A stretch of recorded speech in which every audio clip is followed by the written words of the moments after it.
Olá pessoal, bom dia, tudo bem? Sejam bem-vindos a mais um dos nossos encontros do famoso Power Morning, onde a gente inicia amanhã aqui com uma reflexão bem legal para darmos um start aí no nosso dia com o pé direito, refletindo aí sobre como a gente melhorar, dinamizar a nossa vida, né? Torná-la mais eficiente, focada, alegre, determinada, né? Cheia de motivação, uma motivação ali que advém dos manuais ancestrais do conhecimento humano e da vida humana, cheios de sabedoria, cheios de experiências que acumularam ali soluções para grandes problemas. Esse grande manual, obviamente, são as escrituras. E nesse dia de hoje, a gente vai pensar sobre o mergulho profundo, né? Hoje eu coloquei aqui para vocês o título, coloquei em inglês aqui, Deep Dive, né? Vai ficar mais direto e vou fixar o comentário, tá bom? Então hoje é nosso Power Morning 20 Deep Dive. A gente está falando sobre Gênesis 1, quando Deus cria ali os animais aquáticos. Falamos sobre as aves ontem, né? As adaptações que as aves precisam ter para conseguir voar. Agora a gente tem que entender também as adaptações que os peixes tiveram que ter para conseguir viver no ambiente marinho, né? Deus fala, cria ali os grandes peixes, né? Os animais aquáticos e tal. E a gente fica pensando como o peixe faz para conseguir sobreviver num ambiente marinho que é, de certa forma, sim, um ambiente hostil, um ambiente que tem ali os seus desafios. Principalmente, se você vai mergulhar profundo, você precisa aguentar a pressão, tá certo? Primeira conclusão aqui que a gente vai chegar. Para mergulhar profundo, você tem que aguentar a pressão, tá certo? Tem muita gente que quer mergulhar profundo, né? Que quer estar na profundeza do conhecimento, quer mergulhar profundo no desenvolvimento pessoal, quer mergulhar profundo no conhecimento das coisas que realmente importam, mas ali às vezes não está preparada para aguentar a pressão, né? Inclusive, a gente tem até ali os seres abissais, né? Os seres abissais são aqueles que vivem realmente na grande profundidade. E é claro que para conseguir sobreviver lá nos lugares profundos dos oceanos, precisa ter uma série de preparações, porque a pressão ali é gigantesca, a pressão é monumental. É como se você tivesse uma montanha em cima de você te esmagando ali com tudo de pressão, né? Esses animais, então, eles têm uma adaptação barométrica, ou seja, baro é de pressão, né? Então eles têm uma adaptação à pressão ali para poder sobreviver nas chamadas zonas abissais. A pressão ela aumenta, né, a cada 10 metros de profundidade no mar, a pressão aumenta 1 bar, né? Bar é esse referencial de medida, né? É a unidade de pressão, né, que equivale exatamente a 100 mil pascais, né, ou 10 elevado a 5 pascais. Esse valor de pressão é muito próximo ao da pressão atmosférica padrão, né, que é definido como 101.325 pascais. Ou seja, o que a gente está vendo aqui? A gente vê que cada 10 metros que se mergulha, aumenta uma pressão atmosférica, né? Mais uma atmosfera para cima. E para lidar com essa pressão, muitos desses peixes eles tiveram que encurtar o seu tamanho, né? Eles são muito pequenininhos. Geralmente ali eles não excedem 25 centímetros de comprimento. Além disso também, os cientistas perceberam que essas criaturas, né, quanto mais profundamente elas vivem, a sua estrutura se torna cada vez mais gelatinosa, né? E a carne dela é mais gelatinosa, não é uma carne enrijecida. E a sua estrutura esquelética é cada vez menor, né? E esses animais também tiveram outras adaptações interessantes, mas pensem nisso. Os peixes que vivem em grande profundidade, que mergulham profundo, eles precisam ser mais gelatinosos, ou seja, maleáveis, né? Eles não podem ser duros, enrijecidos. Eles são moles, adaptáveis, né? Ele tem uma estrutura mais enxuta e eles aguentam ali uma pressão maior. O que significa isso para o nosso dia a dia, né? Para você mergulhar profundo. Quer ver um exemplo simples? O cara quer estudar muito, ele quer mergulhar profundo no estudo. Mas aí, para mergulhar profundo no estudo, o que ele fala? O que ele faz? Ah, mas eu não tenho uma mesa boa para estudar. Eu não tenho uma luz boa para estudar. Eu não tenho um silêncio para estudar. Eu não tenho tempo para estudar. Se ficar complexificando muito, não vai estudar, tá certo? Tem que ser uma coisa simples e rápida. Você tem que ter o seu lugar já pronto, a sua mesinha de estudo já pronta, a sua luminária já pronta, o tempo certo pronto, tudo pronto. É só você sentar e estudar, tem que ser prático, ok? Post Planta já fez um spoiler aqui também, né? Para mergulhar profundo nas coisas que realmente importam, tem que diminuir, né?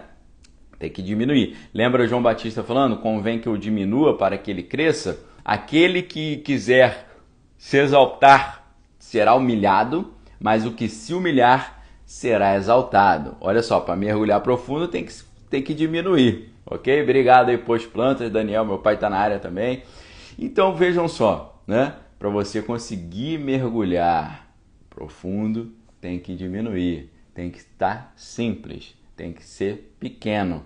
Né? Jesus fala, cuide bem dos pequeninos, né? Deixe os pequeninos virem até a mim. Os pequeninos não apenas, né, com relação às crianças, mas as pessoas mais simples, mais humildes. E o próprio Cristo falou, sejam mansos e sejam humildes, assim como eu sou, né? Eu sou manso e humilde, então sejam também mansos e humildes. Então, para mergulhar profundo, tem que diminuir. O que é diminuir? Tirar toda a arrogância, tirar todo o orgulho, tirar toda a vaidade, tirar toda deixa eu ver aqui, aquela ganância, né, no sentido ali da arrogância, tirar tudo aquilo que te impede de mergulhar profundamente. Tem que diminuir. E quanto mais a gente busca Deus, estuda Deus e tem experiências com Deus, mais nós descobrimos o quanto Ele é grande e o quanto nós somos pequenos. É impossível você andar com Deus e cada vez se achar melhor, se achar mais. Eu sou o cara, eu sou mais, eu faço e aconteço, eu arraso, eu sou o bonzão, eu sou o melhor. Quem anda com Deus e está sentindo isso, muito provavelmente está andando com Deus errado. Tá certo? Não sabe o que é Deus. Porque o Deus é aquele que nos convida a sermos mansos e humildes. Isso significa ser bobo? Não significa ser bobo. Jesus nunca falou, seja bobo. Jesus fala, sejam simples como as pombas e prudentes como a serpente. Sejam ignorantes para fazer o mal e sábios para fazer o bem. Exatamente o contrário. O homem simples e humilde de Deus é um homem super inteligente, super sábio, super estratégico, porque ele está dedicando o seu tempo para a construção e não para a destruição. Ele dedica o seu tempo para ajudar o próximo a crescer e não para puxar o tapete do próximo. Ele dedica o seu tempo para pensar estratégias sobre como ele pode levar a palavra de Deus para o próximo, como ele pode abençoar o próximo, como ele pode resolver problemas do próximo. E não é assim que um grande negócio ele surge? É um grande negócio, o grande negócio surge quando você olha para o próximo e pensa, eu posso montar aqui um projeto para resolver problemas do próximo. Quando você semeia dessa forma, a chance de você progredir é muito melhor, ok? Obrigado, Malu, obrigado, Edgar, aí meu sogro está na área, valeu. Daniel Costa perguntou que horas começa a live. 7 horas ali, né? Ali no próximo das 7 horas da manhã. Segunda a sexta, ok? Então, pessoal, para mergulhar profundo tem que diminuir, ok? E além de, olha só que interessante, além de diminuir e ter uma estrutura mais maleável, né? Você tem que ter para você diminuir, você tem que ter uma estrutura maleável. O que é uma estrutura maleável? Você tem poder de se adaptar à pressão, né? Eles começam a te pressionar de um lado, você vai para o outro. Começa a te pressionar do outro, você vai para o outro. Você não está agarrado ali naquele lugar, você não está fixo, você não é você não é uma pedra que está presa no lugar. Você tem maleabilidade, você consegue se adaptar à pressão, né? E se adaptando à pressão, você consegue mergulhar profundo, profundo, profundo e aguentar o peso do mar que fica em cima. E além disso, né, essas criaturas que vivem ali no mar profundo, elas também eliminaram todas as cavidades em excesso. Por quê? As cavidades em excesso fariam com que a pressão penetrasse no corpo desses seres e implodisse, fariam colapsar esse corpo, né? Quando tem muita pressão em cima, se o peixe tiver muitas entradas, buraco na cabeça, boca e várias entradas, a questão das guelras e tal, ele ia explodir, né? Ele não ia aguentar essa pressão. Ou seja, para você mergulhar profundo, você não pode ter muitas aberturas. Para mergulhar profundo e aguentar grandes pressões, você não pode ter brechas, ok? Você não pode ter vias de acesso ao inimigo, você não pode ter falhas. Você tem que estar andando ali em correção, tem que estar andando certinho, andando na linha, tá certo? E, por exemplo, né, a maioria dos peixes tem um negócio chamado bexiga natatória, né? A bexiga natatória, ou vesícula gasosa, é um órgão ali que auxilia os peixes ósseos, né? Não os cartilaginosos, os peixes ósseos a se manterem numa determinada profundidade através do controle da sua densidade relativamente à água. O que acontece? A gente, normalmente, né, você vai numa piscina, você tem dificuldade de ficar lá no fundo, né? Você não consegue mergulhar e ficar deitado no fundo, a não ser que você libere todo o seu ar. Mas aí você vai aguentar ficar lá como? Então é um grande problema. O peixe consegue ficar no fundo porque ele muda a densidade do corpo dele. Ele faz o seu próprio corpo ficar mais concentrado ou menos concentrado. Quando ele reduz a concentração, ele sobe. Quando ele concentra, ele desce. Tá certo? Ele faz esse grande controle com a bexiga natatória. É muito interessante isso, né? Um sistema muito avançado, né, de você controlar a pressão e como é que um peixe, que é um ser, né, que não tem o cérebro humano grande, consegue dinamizar isso tudo, né? No mero instinto. Parece que o instinto é uma coisa assim que vem do ar, né? Não, o instinto é uma coisa que está codificado no próprio DNA, né, do peixe. Quem codificou isso? É uma pergunta curiosa, né? Então, os peixes que estão lá no grande profundo, na grande pressão, eles não têm bexiga natatória, porque seria ali uma cavidade em excesso e seria também uma situação ali que poderia gerar para ele um colapso dos seus órgãos internos ali. Então ficaria um grande problema para ele. E é claro também que o peixe que vive em grande profundidade, ele está adaptado para viver ali. Ele não vai ficar precisando subir e descer muito. Ele quer ficar lá na grande profundidade. Tem um outro detalhe aí também. Quem atinge as grandes profundidades não aceita mais ficar andando na superfície, não. Tá certo? Você não consegue mais ficar na superfície depois que você conhece a profundidade do conhecimento, a profundidade da sabedoria, a profundidade do relacionamento com Deus, né? Quem teve esse relacionamento não quer abrir mão disso nunca mais, não consegue mais viver longe desse tipo de situação, tá certo? Então, esse é o primeiro detalhe que eu apresento para vocês. Agora, o que é interessante também, lá nas grandes profundidades não existe luz, tá certo? Eles precisam ter uma maneira de sobreviver naquilo que eles chamam de o escuro abissal. O escuro abissal. Ou seja, para você mergulhar profundo, você tem que estar preparado para suportar ali a escuridão, né? Porque é um lugar ali que não é para muitos não, é um lugar que é para poucos. E esses seres, eles têm ali várias estruturas extremamente curiosas, tá certo?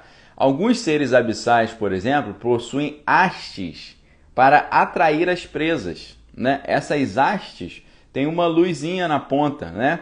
E essa luz é gerada a partir ali de glândulas da pele que funciona como se fosse uma lente, né? Como um refletor, e reflete duas substâncias químicas. Aí tem um detalhe interessante para a gente ver, né? São duas substâncias químicas. A primeira é a luciferina, que serve como combustível, e a segunda é a luciferase, que serve como catalisador, que são lançadas ali juntas, provocando uma combustão, né?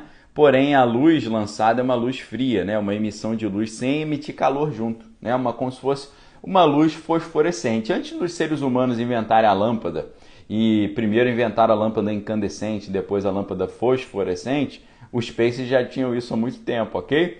Então aqui é interessante, por quê? Assim como a gente precisa de uma adaptação para viver na escuridão, o que o peixe faz? Para atrair as presas, o peixe é uma luz na escuridão, tá certo? No meio de uma escuridão total, o peixe tem uma luz. E essa luz atrai aqueles que estão ao seu redor, trazem as pessoas para perto. Ou seja, nós que somos ali seres da luz, filhos da luz e não das trevas, nós andamos no meio das trevas, como Jesus falou, eu vos envio como ovelhas em meio a lobos. A maioria das pessoas não quer o seu bem, infelizmente, não quer ver o seu progresso, não quer se alegrar com a sua alegria, não quer chorar com as suas tristezas. Eles não estão torcendo por nós. Então nós somos ovelhas em meio a lobos. E Jesus fala, eu vos envio como ovelhas em meio a lobos. O que significa isso? Eu vos envio como pessoas em meio a um deserto ou em meio a uma escuridão. Você é uma luz nas trevas.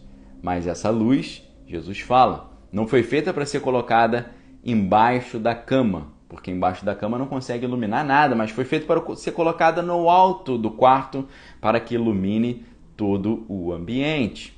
Só que você vê que tem uma luz verdadeira, calorosa, mas tem a luciferase, a luciferina que geram essa luz também, que é a luz falsa. A gente já falou sobre esse assunto, né? Da competição entre a luz verdadeira e a luz falsa, a comparação entre uma lâmpada e o sol, você apontar para uma lâmpada e falar, olha, essa é a maior luz que existe, a luz mais poderosa do mundo. Aí todo mundo, realmente, essa luz é muito poderosa. Até o dia que aparece o sol. E todo mundo fala, você me desculpa, mas você me enganou. Essa lâmpadazinha aí não é nada perto do sol, né? Então, olha que interessante isso. A pessoa que quer mergulhar profundo tem que diminuir, ou seja, humildade. E ela tem que portar uma luz, levar a luz do Senhor. Amém? Cristo é a nossa luz. Tem uma falsa luz, né? Porque a Bíblia nos ensina que o inimigo, não vos admireis, que o próprio Satanás pode se transfigurar em anjo de luz. É por isso que entra aí a luciferina e a luciferase. Além disso, né, esses peixes também têm outras condições peculiares, né, que favorecem a vida nesse tipo de ambiente abissal ali, né? Além de 100 metros de profundidade na água escura e fria, as plantas, os vegetais praticamente desaparecem, tá certo? E a vida microscópica ela é composta quase que exclusivamente por animais e não por vegetais. Os animais que vivem nessas regiões, eles são realmente surpreendentes. Alguns animais têm bocas desproporcionais ao tamanho do seu corpo, né? Muitas vezes ali com ganchos, né? Tem ganchos que ajudam esses animais a pegar as suas presas. O que significa isso? No ambiente de escuridão, você tem que aprender a se alimentar melhor, né? Você tem que aprender a extrair o seu alimento. Você não pode ficar dependendo de ninguém bater nas suas costas, né? De ninguém falar, vai Daniel, você é muito bom, você é maravilhoso, vai em frente. Você não pode ficar dependendo desse tipo de incentivo dos outros. Você tem que dar o seu jeito de aumentar a sua capacidade de nutrição e saber encontrar os alimentos de forma mais eficiente, aumentar a boca para poder aproveitar toda a oportunidade de alimento que tiver à sua disposição, tá certo? E além disso, né, vocês vejam essa adaptação aqui, esses peixes, alguns deles têm um queixo e um estômago que são altamente expansíveis, que permitem com que eles absorvam indivíduos muito grandes ou muito maiores do que eles. Ou seja, esses peixes conseguem consumir uma quantidade de alimento muito maior do que normal, muito maior do que qualquer um aceitaria. Ou seja, quem mergulha profundo consegue digerir problemas que outros não conseguiriam. A maioria olha e fala, isso aqui é complicado, hein? Você é complicado para o homem, mas para Deus não é, né? Como diz aquela famosa frase, não apresente para Deus o tamanho do seu problema, mas apresente para o seu problema o tamanho do seu Deus, né? Então a pessoa sábia, ela faz isso. Ela não chega para Deus e fala, Deus, eu estou com um problema impossível de resolver. Não, ela chega para o problema e fala, eu te repreendo em nome de Jesus, porque o meu Deus é maior. Meu Deus cura a enfermidade, ele ressuscita os mortos, ele cura o cego, ele restaura a audição ao surdo, ele elimina todo tipo de obstáculo e eu declaro essa cura e essa solução em nome de Jesus, ok? Então, consegue digerir coisas gigantescas, porque a boca consegue crescer, o estômago também consegue crescer. Além disso também, na escuridão abissal, muitos desses animais não enxergam bem, ou esses animais às vezes não têm nem olhos, né? Agora, ou lá no ambiente abissal, você tem por um lado animais que não têm olhos, que são cegos, ou animais que têm olhos muito grandes, tá? Olhos gigantescos, né? Com ampliação dos olhos, né? Que permite captar mais luz. Então, no meio das trevas, olha que interessante, nas trevas você tem seres cegos e você, ao mesmo tempo, tem seres que enxergam muito bem. Interessante isso, né? Porque em meio às trevas, você tem aquele que é das trevas, aquele que é cego, aquele que não enxerga a luz, aquele que não quer saber de luz. Mas, por outro lado, você tem aquele que tem o olho grande, que está muito atento às porções de luz que aparecem ali naquele ambiente abissal. Então, pessoal, aumente a sua captação da luz, a sua percepção da luz. Quer mergulhar profundo? Tem que ter um olho grandão para conseguir captar a luz enquanto ninguém está vendo. Você enxerga o problema onde ninguém enxerga. Você enxerga um caminho onde ninguém viu o caminho. Você enxerga um potencial onde ninguém viu o potencial. Você enxerga uma solução onde a maioria está apenas vendo problema e obstáculo. Ok? Então, essa é a grande diferença. Veja, né? A gente tem nas aves, a gente falou de aves ontem, mas não falamos desse detalhe. A maioria das aves, elas têm o olho na lateral da cabeça, né? O olho da águia aqui do lado, né? O olho da galinha aqui do lado. Eles não têm visão binocular, como nós temos, olhos na frente. Agora, tem algumas aves que têm visão binocular, né? Visão binocular são os olhos na frente. Quem tem essa visão binocular com os olhos na frente? A coruja, por exemplo. Há vários tipos de coruja também, várias espécies de coruja, mas muitas corujas têm os dois olhos na frente e um olho muito grande. Por que a coruja tem essa estrutura? Porque a coruja é um animal que caça no escuro, caça à noite. Por isso a visão dela é muito melhor, né? Ela tem um olho gigante, ela enxerga na escuridão. Foi até por causa disso que muitas sociedades secretas, muitos grupos místicos colocaram a coruja como um símbolo, né? Um símbolo do conhecimento oculto. Né? A coruja enxerga nas trevas, ou seja, ela sabe conhecer aquilo que está no escuro. Ela conhece o que está em oculto. Então é por isso que muitas sociedades secretas, muitos grupos ali gnósticos e mágicos, iniciáticos, têm a coruja como símbolo. Mas nós, como cristãos, nós também temos essa função da coruja. Eles enxergam na escuridão a maldade. Nós enxergamos na escuridão a luz. A gente valoriza a luz. Agora, os outros seres cegos não querem nem saber de luz. Eles são cegos. Eles nem querem ver a luz. Eles estão cegos para isso. É tipo assim, eu não me interesso sobre as coisas de Deus, não tenho interesse, não quero saber e tenho raiva de quem sabe. Né? É esse tipo de postura. Nós não. Nós temos um olho grande porque estamos muito atentos a todas as luzes que se aparecem. Então, sempre enxergando as oportunidades, ok? Oportunidade de crescer, oportunidade de ajudar o próximo, oportunidade de construir, de resolver e de solucionar. Agora, né, alguns corpos, o próprio corpo de alguns peixes são capazes de emitir luz, né, como se aquele fenômeno do vagalume, né, o fenômeno da chamada bioluminescência, que são particularmente bem desenvolvidos nos peixes e também nos cefalópodes, né? Cefalópodes ali a gente tem os moluscos marinhos, né? Como polvos e lulas e por aí vai.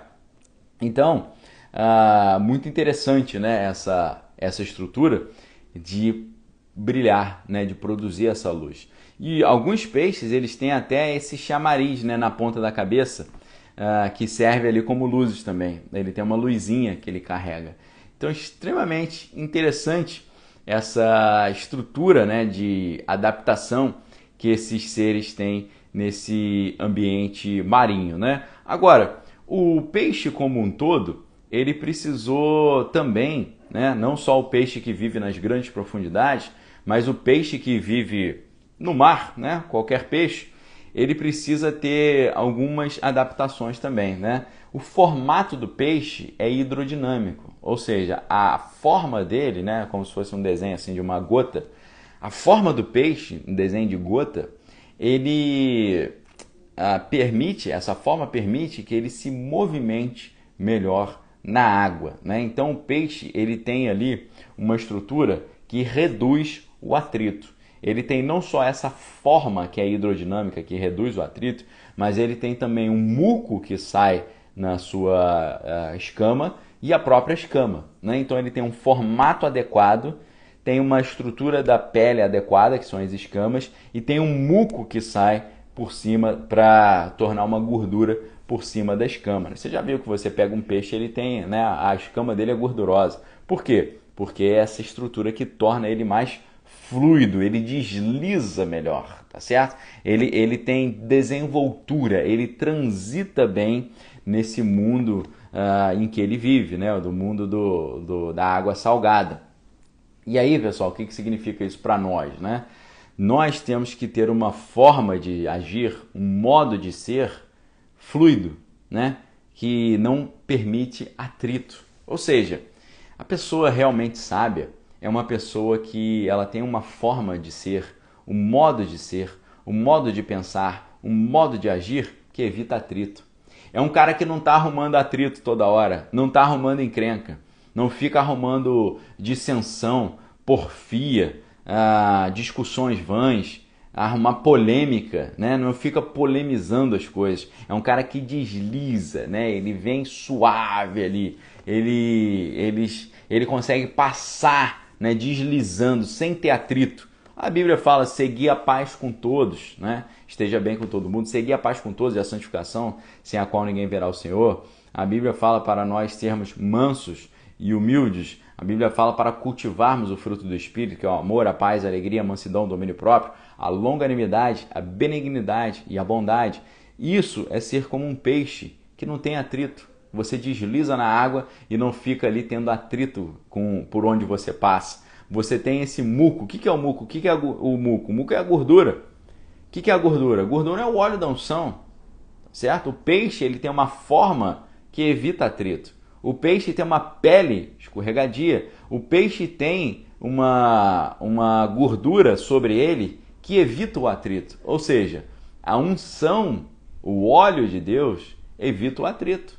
Por quê? Porque o Espírito convence do pecado, da justiça e do juízo. O Espírito de Deus se derrama sobre nós e faz com que nós estejamos ungidos de óleo. E quem está ungido de óleo, desliza, não fica tendo atrito, né? Às vezes a gente quer, as crianças estão lá, né, de bermuda, aí elas querem descer no escorrega, ou no escorregador, não sei como é que chama onde você está, e aí ela não consegue porque a pele da perna, a batata da perna da criança cola no escorrega, que geralmente ali é de plástico, né? Então tem atrito. Agora, se a criança bota uma calça e bota uma meia, porque às vezes ela está de calça, mas o pé agarra também, o calcanhar agarra no escorrega. Se a criança está de calça e está de meia, o atrito se reduz drasticamente, ela desce, aí tem que tomar cuidado, que às vezes desce com muita velocidade, né? Chega lá embaixo, ela dá uma capotada, né? Eu lembro quando a Sofia, minha filha, era criança, e o aniversário dela é sempre no hemisfério sul, é sempre no inverno, né? Então ela faz aniversário no inverno, e aí nós não dava muito para ter muitas atividades externas, compramos um escorrega, colocamos na nossa sala para ela brincar dentro de casa, né? E ela nunca tinha descido no escorrega. E como estava frio, ela estava de calça e estava de meia também. Eu não me lembro quantos anos ela tinha, talvez tinha 3 ou 4 anos. E a gente esqueceu desse detalhe, né? Então ela desceu e nem se preocupou em frear. Então ela desceu e saiu capotando depois, né? Deu uns rolamentos de judô. E a gente falou, caramba, a gente tinha que ter segurado ela, né? porque ela deslizou que foi uma maravilha, não teve atrito nenhum. É assim que acontece com a pessoa que é sábia. A pessoa que é sábia, vem alguém querendo ter atrito contigo, você já sai pela tangente. Você fala, ó, meu irmão, eu peço perdão se eu te fiz alguma coisa, não quero brigar. Minha esposa aqui, a Bárbara, está lembrando que a Sofia tinha 2 anos, né? 2 aninhos quando a gente comprou o escorrega. A gente tem esse escorrega até hoje. Graças a Deus ele funciona ainda, né? Tá material bom, né? Ela tá com 12 anos, já tem 10 anos, né? E tá aí firme e forte. Então, a Marina aí, ó, Marina Samira, eu sou conhecido por essa qualidade. Eu não gosto de ficar causando intrigas entre as pessoas. Essa qualidade, Marina, é a qualidade não só da pessoa sábia, é a qualidade do cristão, tá certo? O cristão é conciliador, o cristão é sábio, ele tem uma palavra de conhecimento, uma palavra de sabedoria. Então, a pessoa que é sábia, que sabe transitar no ambiente, ela passa sem gerar atrito. Ela, na verdade, é ao contrário. Ela passa retirando o atrito, ajudando as outras pessoas também a deslizarem pela vida sem ficar arrumando atrito e sem ficar arrumando problema com os outros, tá certo? Então essa que é a ideia, né? E além disso, por que o peixe também ele não apenas evita o atrito, mas como é que é a questão aqui? Ainda tem outro detalhe. Eu gostaria nesse momento também de convidar vocês para darem um print, né? Você pode dar um print na tela e compartilhar, né? Compartilha aí nos seus stories, isso ajuda muito aqui no engajamento, tá bom? Tem um botãozinho aqui embaixo também de compartilhar, uma setinha para cima, como se fosse uma pipa, né? Você pode clicar aqui e compartilhar também, ok? É a forma da gente fazer essa palavra atingir cada vez mais pessoas, né? A Priscila está perguntando aí, ó. Bem-aventurados os pacificadores, porque eles herdarão o reino dos céus. As bem-aventuranças, né, de Mateus 5. A Nívia falando, né, seja suave, seja manso. Então, o peixe ele está muito bem ambientado ao que está acontecendo ao seu redor. O peixe ele não fica distraidão, né, nadando e tal. Ele está muito consciente, sabe por quê? Ele tem uma estrutura muito curiosa chamada linha lateral. A linha lateral é um negócio muito interessante, né? A linha lateral ela se estende em toda a lateral ali do corpo do peixe, são formadas por aberturas onde a água penetra. Nessas aberturas, as células sensoriais são capazes de detectar diferentes variações de pressão na água, o que possibilita que esses animais sejam capazes de detectar um movimento na água. Tá certo? Olha só que interessante isso. Valeu, Edivaldo. Deus te abençoe aí. O que acontece isso? Acontece que qualquer movimentinho na água, assim, um grande predador, um grande peixe está vindo por trás ali, o peixe sente isso, porque ele está sentindo as vibrações da água. A pessoa que é sábia, ela sente essa mudança na atmosfera, né? Ela sente quando chega alguém negativo, quando alguém está recheado ali de peso, está carregado. A pessoa que tem sensibilidade espiritual, ela sente isso. E ela já dá o jeitinho dela de escorregar. Ou ela contorna esse problema, né? A pessoa já, eu quero brigar, não sei o que, você fala, ó, se eu te fiz alguma coisa, eu te peço perdão. Vem cá, me dá um abraço. Acabou. Não fica peitando, né? Já chega, é um solucionador. O sábio é um solucionador de problema, certo? Então, receba esse insight, ok? A Elga falando, minha filha também é Sofia e tem 12 anos e é assim, evita atrito com os colegas. Valeu, Elga. Glória a Deus, né? Sem pontuar o fato, né, Elga, que Sofia significa sabedoria, né? Então nós profetizamos isso sobre a vida das nossas filhas, tá bom? Então, olha que interessante isso. Valeu, Caputo. Deus te abençoe também. Quando o peixe, né, nós pensando como peixes, quando você está num ambiente, você se antecipa ao problema, né? O peixe sente uma movimentação na água da chegada de algum perigo. Ele sente isso por causa da linha lateral. A linha lateral consegue identificar uma variação na pressão ambiental, tá certo? Detecta o movimento na água. Quando você é uma pessoa sábia, você detecta essa vibração, esse movimento. Você, o clima ficou estranho, tem alguma coisa errada aí. Tem alguma coisa aí do mal chegando. Então o que acontece? Você ou você sai fora, ou você é um instrumento de baixar a pressão. Você fala, ó, pessoal, vamos parar com isso aí, não é por aí, tá certo? Vamos nos reconciliar, vamos pedir perdão, vamos ficar de bem, na paz aí, na tranquilidade, vamos dar uma descalibrada nessa pressão aí, ok? É um instrumento de paz, é um instrumento de conciliação. E esse instrumento de conciliação, ele vem com a sabedoria que você faz, né? Com essa habilidade de evitar atrito, né? Com a sua forma, né? O peixe evita atrito com a forma alongada, a escama e o muco. A gente evita o atrito com a nossa forma de falar, com a nossa forma de agir, com a nossa pele, que é uma escama. O que significa a pele? Você não se sensibiliza à toa. Poxa, ele me cumprimentou mal, tô triste. Não, você tem uma escama que te permite que isso não penetre no seu corpo, na sua mente. Ah, mas ele não me deu bom dia, ele é nojento ele. Não, a sua pele te impede de ter esse tipo de atrito. E tem o muco, que é o óleo, que é a gordura, que é a unção, ok? Então, olha quanto aprendizado a gente consegue com esses pensamentos, né? Agora, a gente, além de ter os peixes, né? Peixes que habitam nas regiões ali normais, peixes que habitam nas profundidades, nós temos um tipo curioso de ser vivo também que habita nos mares, que são mamíferos marítimos, né? A gente pensa em mamífero, né? Vamos pensar aqui numa vaca ou um boi, né? O boi é um mamífero, né? Ele tem pelo, tem leite, tem glândula mamária e por aí vai. Agora, a baleia é como se fosse um boi no mar, né? É um mamífero. É um mamífero, né? Ele dá de mamar. A baleia tem glândula mamária, né? A baleinha bebê, ela mama na sua mãe, né? Interessante isso, né? Pra você pensar um mamífero dentro do mar. E o mamífero dentro do mar, ele teve que ter diferenças, né? Dos mamíferos terrestres. Então, eles tiveram que ter uma forma também hidrodinâmica, né? Então, o que aconteceu? Houve ali uma mudança, né? O boi, ele tem pescoço, né? A baleia não tem pescoço. Por quê?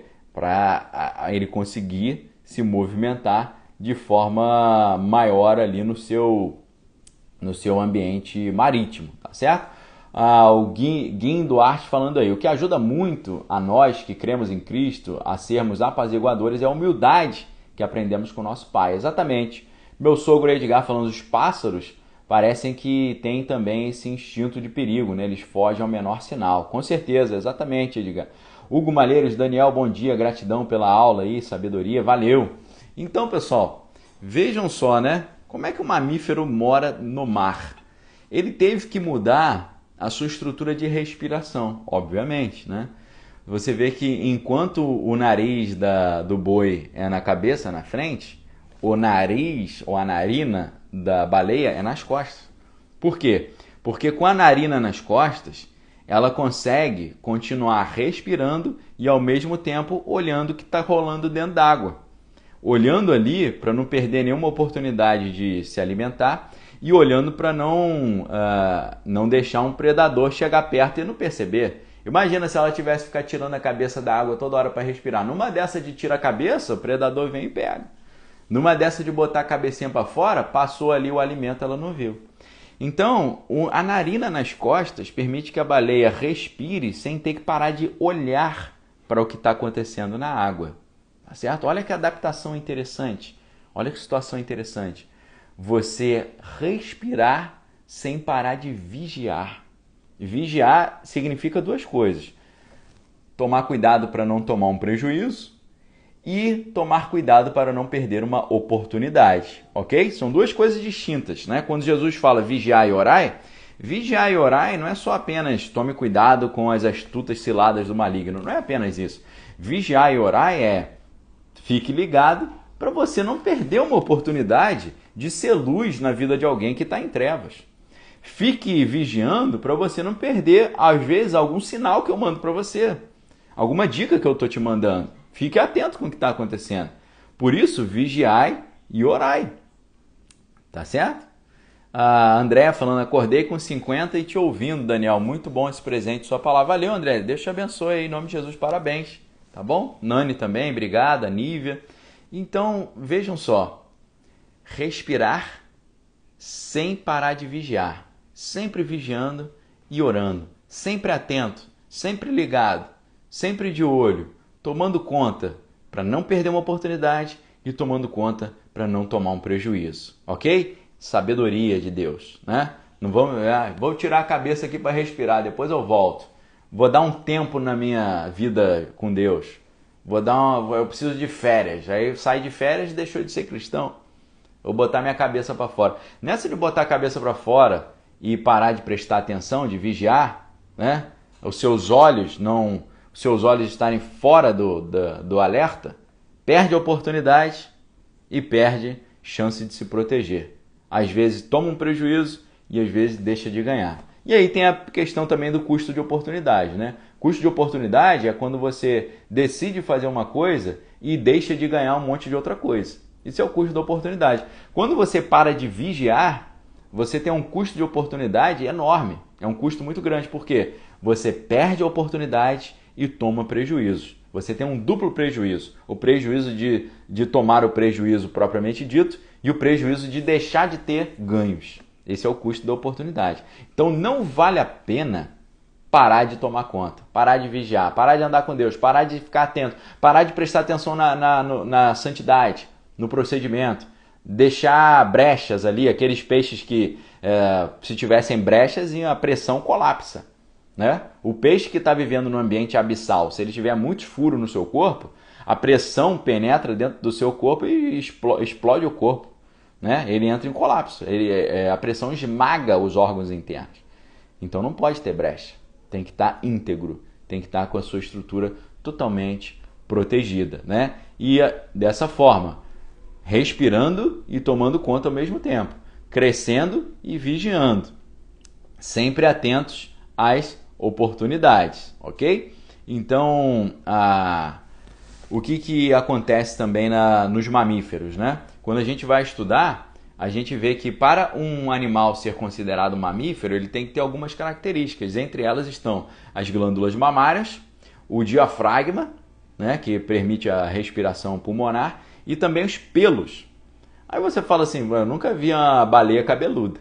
Né? A baleia não é cabeluda, né? Agora, a baleia, os pelos dela são internos. Né? Elas têm pequenos pelinhos por dentro da sua grossa estrutura da sua pele. O que significa isso?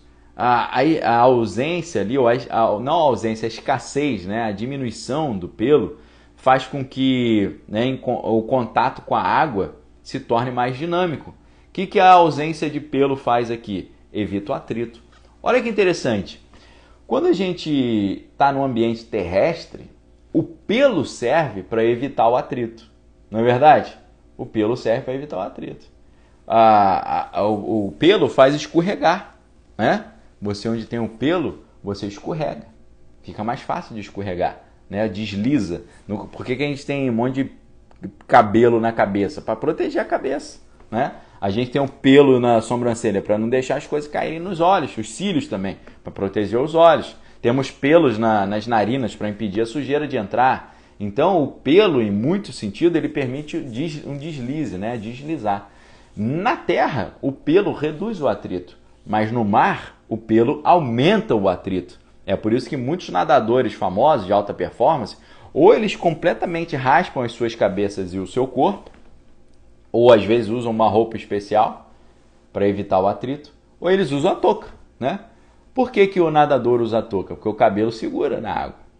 Então a baleia, os mamíferos marítimos, para que eles deslizem bem na água e evitem o atrito, eles têm que eliminar o pelo.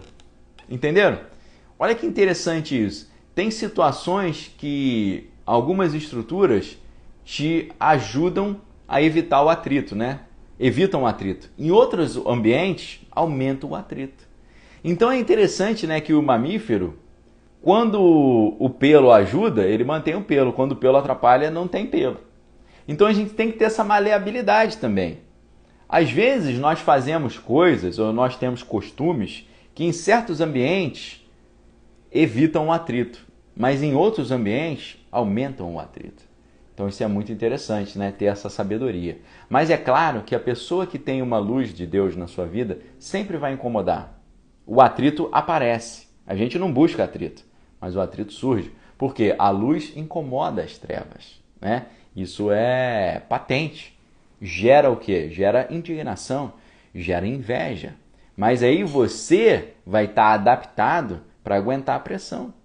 Você vai ter ali um olho grande para ver a luz chegando, você vai ter uma forma, né, de agir alongada, você não vai ser arrogante, grandão, você é humilde. Então, as coisas negativas que falam não ferem o teu coração, você tem uma humildade para aceitar, saber que você não é melhor que ninguém.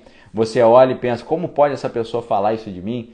Mas você pensa assim, eu também sou falho, então não tem problema ele falar não. Olha só, se eu te fiz alguma coisa, você me perdoa, então vamos ficar de bem, me dá um abraço aqui, tá? Eu te amo. E é assim que a gente resolve.